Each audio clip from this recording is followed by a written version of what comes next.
Pernah nggak sih kepikiran gimana caranya menaklukkan beasiswa super kompetitif seperti LPDP? Nah, kali ini kita akan bedah tuntas strateginya langsung dari pengalaman pribadi salah seorang awardinya. Coba bayangin dulu ya, kamu itu harus bersaing sama lebih dari 13.000 pendaftar lainnya. Semuanya punya mimpi yang sama. Angka segitu jelas bikin siapapun gemeteran kan? Persis seperti yang dirasain sama sosok yang ceritanya kita ikuti hari ini. Pertanyaannya, gimana caranya mengubah rasa takut itu jadi sebuah strategi jitu buat menang? Oke, yuk kita mulai bedah perjalanannya. Kita akan lewati 6 tahap, mulai dari memahami tantangannya sampai gimana caranya membuka pintu kesempatan yang bisa mengubah hidup. Pertama-tama, kenapa sih beasiswa LPDP ini jadi rebutan banget? Ya jelas, karena beasiswa ini menjanjikan pendidikan yang dibiayai penuh plus uang saku. Siapa coba yang nggak tertarik? Buat awardee yang ceritanya kita angkat ini, beasiswa LPDP bukan cuma soal uang. Ini tuh jadi tiket emas buat mewujudkan mimpinya jadi seorang dosen yang syarat minimalnya ya harus punya gelar S2. Sekarang, kita masuk ke bagian persiapan. Karena aplikasi yang solid itu, persiapannya dimulai jauh sebelum kita ngetik satu kata pun di esai. Perjalanan awardee kita ini dimulai bahkan sejak dia masih kuliah loh. Tapi setelah lulus, dia sadar ada satu tembok besar yang menghadang, skor TOEFL. Akhirnya, dia memutuskan untuk fokus total selama 8 bulan di Pare, sampai harus tes 2 kali. Nah, dengan rintangan kayak tes bahasa tadi, kira-kira di mana sih letak kesalahan paling fatal yang sering dilakukan para pendaftar? Jawabannya mungkin bakal bikin kamu kaget. Ini nih yang sering banget jadi jebakan. Banyak banget mendaftar yang mencurahkan seluruh energinya buat bikin esai yang keren atau latihan wawancara. Padahal data menunjukkan banyak yang gugur di tahap paling awal cuma gara-gara kesalahan administrasi. Sepele, tapi fatal. Ini poin yang krusial banget. Semua data yang kamu isi di formulir administrasi, mulai dari kekuatan, kelemahan, sampai pengalaman, itu bakal jadi bahan contekan buat pewawancara. Jadi ini bukan sekedar isi-isi formulir, ini adalah fondasi dari seluruh cerita kamu. Oke, kalau fondasi administrasinya udah kuat, baru deh kita siap buat menghadapi 2 monster utamanya, esai dan wawancara. Prosesnya sendiri seperti yang bisa kita lihat, itu panjang. Bisa makan waktu sampai 6 bulan. Bisa kebayangkan gimana deg-degannya nunggu berbulan-bulan dan puncaknya ada di tahap wawancara, yang paling menentukan.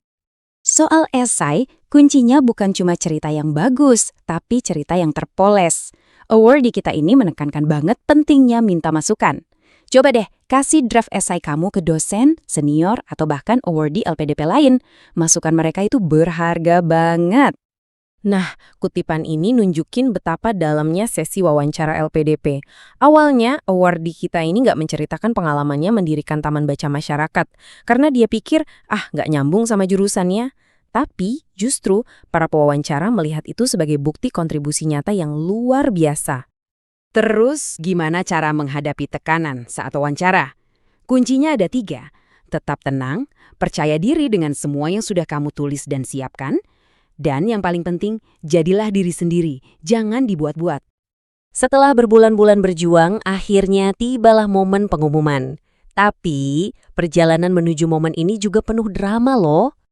Gimana caranya dia ngatasin rasa cemas saat menunggu? Ternyata dia punya plan B dengan mendaftar ke beasiswa lain. Lucunya, dia justru diterima di rencana cadangannya lebih dulu. Dan udah hampir pasrah soal LPDP.